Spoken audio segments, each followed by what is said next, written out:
भारतीय संविधान के किस भाग को उसकी आत्मा की आख्या प्रदान की गई है? Correct answer explanation. भारतीय संविधान की प्रस्तावना द प्रियम्बल को संविधान की आत्मा the soul of the constitution कहा जाता है। न्यायमूर्ति हिदायतुल्लाह ने गोलकनाथ बनाम पंजाब राज्य के मामले में उद्देशिका को संविधान की मूल आत्मा कहा है। के एम मुंशी ने इसे राजनीतिक जन्मपत्री पॉलिटिकल हॉरोस्कोप कहा है, जबकि बी आर अंबेडकर ने अनुच्छेद 32 संवैधानिक उपचारों का अधिकार को संविधान की आत्मा कहा है। संविधान निर्माताओं ने किस पर विशेष ध्यान दिया था? ऑप्शन ए प्रस्तावना। Correct answer explanation. भारतीय संविधान की प्रस्तावना का अधिक महत्व और उपयोगिता है। सज्जन सिंह बनाम राजस्थान राज्य के मामले में न्यायमूर्ति मघोलकर ने कहा था कि प्रस्तावना पर गहन विचार विमर्श की छाप है, उस पर सुस्पष्टता का ठप्पा है और उसे संविधान निर्माताओं ने विशेष महत्व दिया है। प्रस्तावना को न्यायालय में प्रवर्तित नहीं किया जा सकता, लेकिन लिखित संविधान की प्रस्तावना में वे उद्देश्य लेखबद्ध किए जाते हैं जिनकी स्थापना और प्रवर्तन के लिए संविधान की रचना होती है। बेरोजगारी के मामले में उच्चतम न्यायालय ने इस बात से सहमति प्रकट की थी कि प्रस्तावना संविधान निर्माताओं के मन की कुंजी है। जहां शब्द अस्पष्ट पाए जाएं या उनका अर्थ स्पष्ट न हो, वहां संविधान निर्माताओं के आशय को समझने के लिए प्रस्तावना की सहायता ली जा सकती है और यह ज्ञात किया जा सकता है कि उस शब्द विशेष का प्रयोग किस अर्थ में किया गया है। भारत में जनप्रिय संप्रभुता है क्योंकि भारत के संविधान की प्रस्तावना शुरू होती है इन शब्दों। Correct answer explanation. भारत में जनप्रिय संप्रभुता है क्योंकि भारत के संविधान की प्रस्तावना शुरू होती है इन शब्दों से, हम भारत के लोग हैं। हम भारत के लोग भारत को एक संपूर्ण प्रभुत्व संपन्न समाजवादी पंथनिरपेक्ष लोकतंत्रात्मक गणराज्य बनाने के लिए तथा उसके समस्त नागरिकों को सामाजिक आर्थिक और राजनीतिक न्याय, विचार, अभिव्यक्ति, विश्वास, धर्म और उपासना की स्वतंत्रता, प्रतिष्ठा और अवसर की समता प्राप्त करने के लिए तथा उन सब में व्यक्ति की गरिमा और राष्ट्र की एकता और अखंडता सुनिश्चित करने वाली बंधुता बांधने के लिए दृढ़ संकल्प होकर अपनी इस संविधान सभा में आज तारीख 26 नवंबर 1949 ईशून्य मिति मार्गशीर्ष शुक्ल सप्तमी संवत 2006 विक्रमी को एतद द्वारा इस संविधान को अंगीकृत, अधिनियमित और आत्मसमर्पित करते हैं। भारत को गणतंत्र क्यों कहा जाता है? ऑप्शन ए इसकी विधानमंडलों की अधिकतम संख्या जनता द्वारा प्रत्यक्ष चुनी जाती है। ऑप्शन बी ये राज्यों का एक संघ है। ऑप्शन सी भारतीय नागरिक मूलभूत अधिकारों का उपयोग करती है। ऑप्शन डी यह राज्य का प्रमुख निर्धारित अवधि के लिए निर्वाचित होता है। Correct answer explanation. भारत को गणतंत्र इसलिए कहा जाता है क्योंकि यह राज्य का प्रमुख निर्धारित अवधि के लिए निर्वाचित होता है। भारत है एक। ऑप्शन ए धर्मनिरपेक्ष। Correct answer explanation. धर्मनिरपेक्षता शब्द का तात्पर्य है कि किसी भी राज्य या राष्ट्र द्वारा किसी एक विशेष धर्म को कानूनी रूप से मान्यता प्रदान न करना, अर्थात उस राज्य अथवा राष्ट्र में सभी धर्मों के लोग बिना किसी दबाव या भेदभाव के स्वतंत्र रूप से रह सकते हैं। भारत एक धर्मनिरपेक्ष राष्ट्र है। भारत में किसी भी एक धर्म को अपनी कानूनी मान्यता नहीं दी गई है। भारतीय संविधान की प्रस्तावना में भारत को धर्मनिरपेक्ष राष्ट्र कहा गया है, जबकि संविधान के 42वें संशोधन अधिनियम 1976 द्वारा संशोधित संविधान की प्रस्तावना इस प्रकार है। भारत एक संपूर्ण स्वप्रभुत्व संपन्न समाजवादी धर्मनिरपेक्ष लोकतंत्रात्मक गणराज्य है। धर्मनिरपेक्षता का अर्थ है option A Raj. Correct answer explanation. धर्मनिरपेक्षता शब्द का तात्पर्य है कि किसी भी राज्य या राष्ट्र द्वारा किसी एक विशेष धर्म को कानूनी रूप से मान्यता प्रदान न करना। भारत एक धर्मनिरपेक्ष राज्य है, इसका मतलब है कि भारतीय करेक्ट आंसर एक्सप्लेनेशन। भारत एक धर्मनिरपेक्ष राज्य है, इसका मतलब है कि भारतीय राज्य किसी निश्चित धर्म का समर्थन नहीं करता है। गणतंत्र होता है ऑप्शन ए केवल एक लोकतंत्र। Correct answer explanation. गणतंत्र वह राज्य है जहां पर अध्यक्ष वंशानुगत रूप से न हो। एक गणराज्य या गणतंत्र सरकार का एक रूप है जिसमें देश को एक सार्वजनिक मामला माना जाता है, न कि शासकों की निजी संस्था या संपत्ति। एक गणराज्य के भीतर सत्ता के प्राथमिक पद विरासत में नहीं मिलते हैं। ये सरकार का एक रूप है जिसके अंतर्गत राज्य का प्रमुख राजा नहीं होता। निम्नलिखित में से वे दो शब्द कौन से हैं जिनका समावेशन 42वें संशोधन द्वारा संविधान की उद्देशिका में किया गया था? Correct answer explanation. समाजवादी और धर्मनिरपेक्ष वे राज्य हैं जिनका समावेशन 42वें संशोधन द्वारा संविधान की उद्देशिका में किया गया था। भारतीय संविधान की प्रस्तावना में भारत को किस रूप में घोषित किया गया है? Correct answer explanation. प्रश्न में दिए गए शब्द भारत संविधान की प्रस्तावना में वर्णित किए गए हैं। ये भारतीय राजव्यवस्था के स्वरूप का वर्णन करते हैं। इनमें से समाजवादी और धर्मनिरपेक्ष शब्द मूल संविधान में नहीं थे। इन्हें 42वें संशोधन द्वारा जोड़ा गया है। जोड़े जाने के पश्चात संविधान में इन शब्दों का निर्धारित क्रम है: सार्वभौम सत्ता संपन्न समाजवादी, पंथनिरपेक्ष धर्मनिरपेक्ष जनवादी, गणतंत्र। ध्यान रखने योग्य तथ्य है कि संविधान में उल्लिखित शब्द ये हैं: संपूर्ण प्रभुत्व संपन्न समाजवादी, पंथनिरपेक्ष, लोकतंत्रात्मक गणराज्य।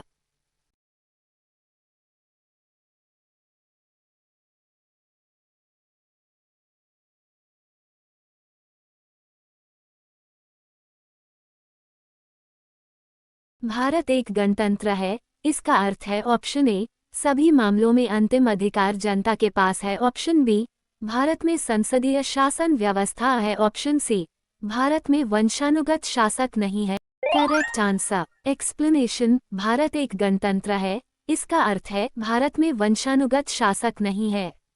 यहाँ की जनता देश की शासन व्यवस्था में अप्रत्यक्ष रूप से हिस्सा लेती है, मतलब कि यहाँ राजशाही नहीं है बल्कि यहाँ लोकशाही है। गणतंत्र की एक बहुत प्रसिद्ध पंक्ति है जो अब्राहम लिंकन की है कि जनता की सरकार, जनता की द्वारा, जनता के लिए।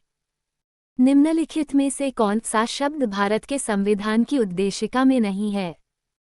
Correct answer explanation. लोक कल्याण भारत के संविधान की उद्देशिका में नहीं है।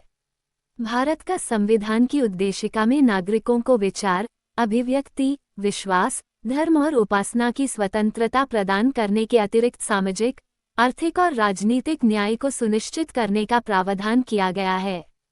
उल्लेखनीय है कि संविधान की उद्देशिका अथवा प्रस्तावना का आधार पंडित जवाहरलाल नेहरू द्वारा प्रस्तुत उद्देश्य प्रस्ताव है, जिसे उन्होंने 13 दिसंबर 1946 को संविधान निर्मात्री सभा में प्रस्तुत किया था। ये प्रस्ताव 22 जनवरी 1947 को पारित कर दिया गया। कल्याणकारी राज्य का उद्देश्य है option A. Correct answer explanation. राज्य के नीति निदेशक तत्वों का उद्देश्य कल्याणकारी राज्य की स्थापना करना है। नवंबर 1942 में बेवरेज रिपोर्ट द्वारा ब्रिटेन में कल्याणकारी राज्य के स्वरूप को स्पष्ट किया गया था। इसमें गरीबी, बीमारी, निरक्षरता, नशाखोरी और अभाव जैसी कुरीतियों से निपटने के लिए राज्य की सक्रियता को आवश्यक माना गया। इसी रिपोर्ट में कमजोर वर्गों के कल्याण का प्रबंध करना राज्य का उद्देश्य माना गया। भारत को एक गणराज्य मुख्य रूप से माना जाता है क्योंकि option A. Correct answer explanation. Bharat को एक गणराज्य मुख्य रूप से इसलिए माना जाता है क्योंकि इसमें राज्याध्यक्ष का चुनाव होता है।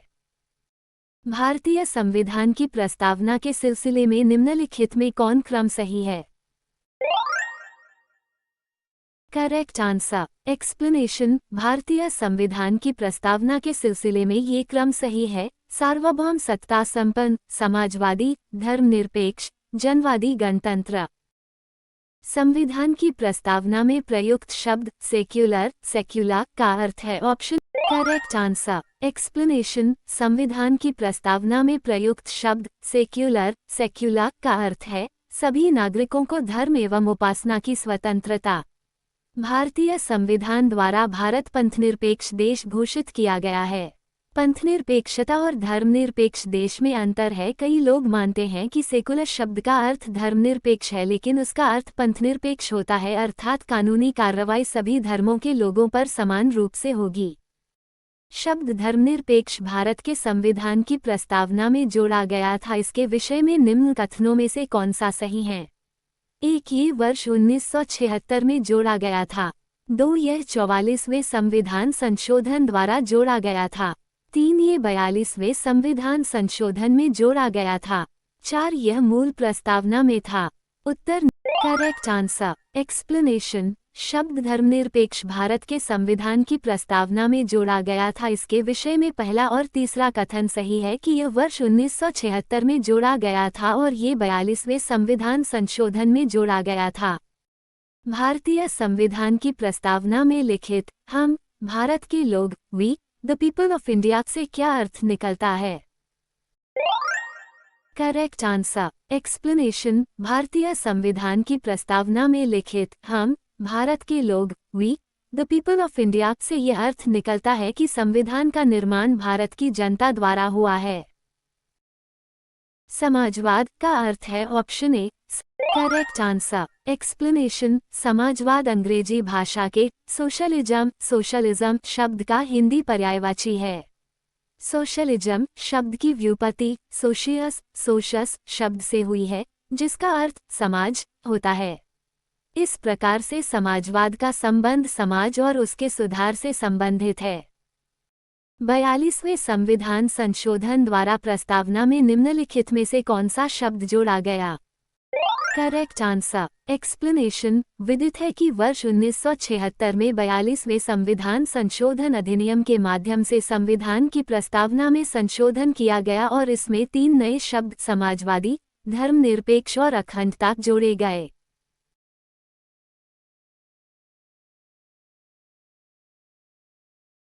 भारतीय संविधान की आत्मा किसे कहा जाता है? Option correct answer. एक्सप्लेनेशन भारतीय संविधान की प्रस्तावना द प्रियम्बल को संविधान की आत्मा the soul of the constitution कहा जाता है। भारत में लौकिक सार्वभौमिकता है क्योंकि संविधान की प्रस्तावना प्रारंभ होती है। Option correct answer. एक्सप्लेनेशन भारतीय संविधान की प्रस्तावना हम भारत के लोग शब्दों से शुरू होती है, अतः भारत में लौकिक सार्वभौमिकता है। इसका अर्थ है जनता सर्वशक्तिमान है और किसी ब्राह्मण सत्ता के अधीन नहीं है। भारतीय संविधान की प्रस्तावना पर किस क्रांति का प्रभाव नहीं झलकता है? Correct answer. एक्सप्लेनेशन भारतीय संविधान की प्रस्तावना पर चीन की क्रांति 1912 का प्रभाव नहीं झलकता है। मूल भारतीय संविधान के अनुसार भारत एक है। Correct answer. एक्सप्लेनेशन मूल भारतीय संविधान के अनुसार भारत एक प्रभुत्व संपन्न लोकतंत्रात्मक गणराज्य है। संविधान के अंतर्गत भारतीय लोकतंत्र के आदर्शों को हम कहाँ देख सकते हैं? Correct answer. एक्सप्लेनेशन भारतीय संविधान के अंतर्गत भारतीय लोकतंत्र के आदर्शों की झलक हमें संविधान की प्रस्तावना में मिलती है। प्रस्तावना के माध्यम से भारतीय संविधान का सार, अपेक्षाएं, उद्देश्य, उसका लक्ष्य तथा दर्शन प्रकट होता है। 42वें संविधान संशोधन अधिनियम 1976 द्वारा प्रस्तावना में किस शब्द को नहीं जोड़ा गया? Correct answer. एक्सप्लेनेशन 42वें संविधान संशोधन अधिनियम 1976 द्वारा समाजवादी, धर्मनिरपेक्ष, एकता और अखंडता संविधान की प्रस्तावना में शामिल किए गए थे। उद्देशिका में केवल एक बार संशोधन किया गया है। प्रस्तावना को संविधान में कोई विधिक महत्व नहीं प्रदान किया था, किंतु केशवानंद भारत बनाम केरल राज्य AR 1973 के मामले में उच्चतम न्यायालय ने यह अभिनिर्धारित किया कि प्रस्तावना संविधान का एक भाग है। 42वें संविधान संशोधन अधिनियम द्वारा संविधान के भाग 4 के पश्चात एक नया अध्याय भाग 4A जोड़ा गया जिसमें मूल कर्तव्यों का उल्लेख किया गया। भारतीय संविधान की प्रस्तावना के बारे में कौन सा कथन सही है? Option correct answer. Explanation Samajwadi और पंथनिरपेक्ष शब्दों का उल्लेख मूल संविधान 26 जनवरी 1950 में नहीं था। उक्त शब्दों को 42वें संविधान संशोधन अधिनियम 1976 में संविधान की प्रस्तावना में जोड़े गए। वर्तमान में ये शब्द संविधान की प्रस्तावना के अंग है। भारतीय संविधान ने किस प्रकार के लोकतंत्र को अपनाया है? Correct answer. एक्सप्लेनेशन। भारतीय संविधान ने लोकतांत्रिक गणतंत्र के लोकतंत्र को अपनाया है। लोकतांत्रिक गणराज्य सरकार का वह रूप है जो गणतंत्र और लोकतंत्र से अपनाए गए सिद्धांतों पर काम करता है। कई देश जो अपने आधिकारिक नामों में लोकतांत्रिक गणराज्य शब्द का उपयोग करते हैं, जैसे अल्जीरिया, कांगो किंशासा, इथियोपिया, उत्तर कोरिया, लाओस और नेपाल को कई गैर लाभकारी संस्थाओं द्वारा अलोकतांत्रिक माना जाता है। भारतीय संविधान की प्रस्तावना में वर्णित लोकतंत्र को किस रूप में स्वीकारा गया है? ऑप्शन ए राजनीतिक राजतंत्र, ऑप्शन बी आर्थिक लोकतंत्र, ऑप्शन सी सामाजिक राजतंत्र। Correct answer. एक्सप्लेनेशन। भारतीय संविधान की प्रस्तावना में वर्णित लोकतंत्र को उपरोक्त सभी रूप में स्वीकारा गया है। भारतीय संविधान की प्रस्तावना के अनुसार भारत के शासन की सर्वोच्च सत्ता किसमें निहित है? Correct answer. एक्सप्लेनेशन। भारतीय संविधान की प्रस्तावना के अनुसार भारत के शासन की सर्वोच्च सत्ता जनता में निहित है।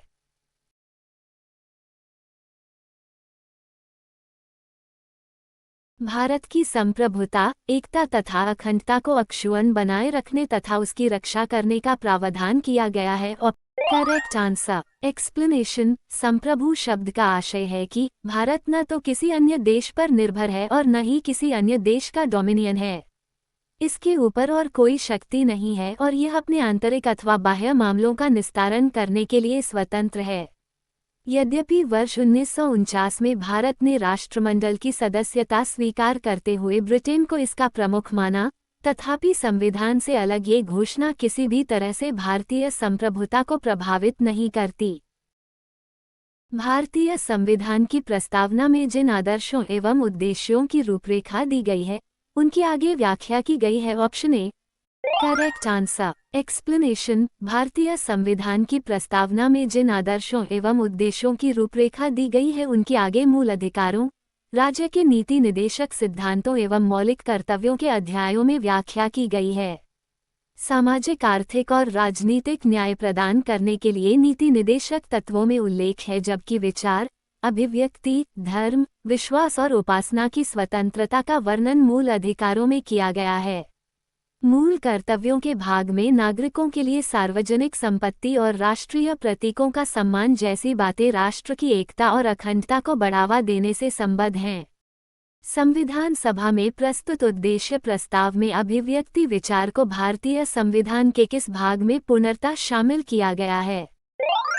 Correct answer. एक्सप्लेनेशन। संविधान सभा में प्रस्तुत उद्देश्य प्रस्ताव में अभिव्यक्ति विचार को भारतीय संविधान के प्रस्तावना भाग में पुनर्तः शामिल किया गया है। भारतीय संविधान की प्रस्तावना से क्या स्पष्ट नहीं होता है? Option A correct answer. Explanation. भारतीय संविधान की प्रस्तावना से संविधान को लागू करने की तिथि स्पष्ट नहीं होती है। निम्नलिखित में से किन उद्देश्यों को भारतीय संविधान उद्घोषित नहीं करता है? Correct answer. एक्सप्लेनेशन। अंतर्राष्ट्रीय शांति और सुरक्षा की अभिवृद्धि के उद्देश्यों को भारतीय संविधान उद्घोषित नहीं करता है। भारत के संविधान में प्रदत्त हमारे देश का नाम क्या है? Option correct answer. Explanation. Bharat के संविधान के अनुच्छेद 1 में हमारे देश का नाम इंडिया अर्थात भारत प्रदत्त है। ये नाम हमारे देश की पहचान को दर्शाता है और इसे संविधान में स्पष्ट रूप से उल्लिखित किया गया है। भारतीय संविधान किसके द्वारा स्वीकृत है? Correct answer. एक्सप्लेनेशन। भारतीय संविधान भारत की जनता द्वारा स्वीकृत है। भारत की संप्रभुता किसमें निहित है? Option A correct answer. Explanation. Bharat की संप्रभुता जनता में निहित है। सर्वप्रथम रोमन विद्वान जिसके द्वारा इस विचार का प्रतिपादन किया गया कि संप्रभुता जनता में निहित है। 16वीं 17वीं सदी में यूरोप में जन आंदोलन प्रारंभ हो गया और इस समय लॉक तथा रूसो जैसे संविधावादियों द्वारा इस बात का प्रतिपादन किया गया कि शासन जन स्वीकृति पर आधारित होता है। भारतीय संविधान को संविधान सभा द्वारा अंगीकृत किया गया। Option correct answer. एक्सप्लेनेशन। भारतीय संविधान संविधान सभा द्वारा 26 नवंबर 1949 को अंगीकृत किया गया। इस समय संविधान सभा में 284 सदस्य थे। भारत का संविधान पूर्ण रूप से तैयार हुआ। Option A correct answer. Explanation. भारतीय संविधान की उद्देशिका प्रस्तावना में उल्लेख किया गया है कि 26 नवंबर 1949 को भारत के लोगों ने संविधान को अंगीकृत, अधिनियमित और आत्मापित किया। संविधान को अपनाने, उसके पूर्ण होने, पारित होने तथा इसको अंतिम रूप देने की तारीख भी 26 नवंबर 1949 को ही माना जाता है। इसी दिन नागरिकता, अंतःकालीन संसद, अस्थायी और संक्रमणकालीन उपबंध लागू हो गए। तथापि संविधान के शेष उपबंध 26 जनवरी 1950 से प्रभावी हुए। अतः संविधान के पूर्ण रूप से लागू होने तथा पूर्ण रूप से क्रियान्वित होने की तिथि के रूप में 26 जनवरी 1950 को ग्रहण करते हैं।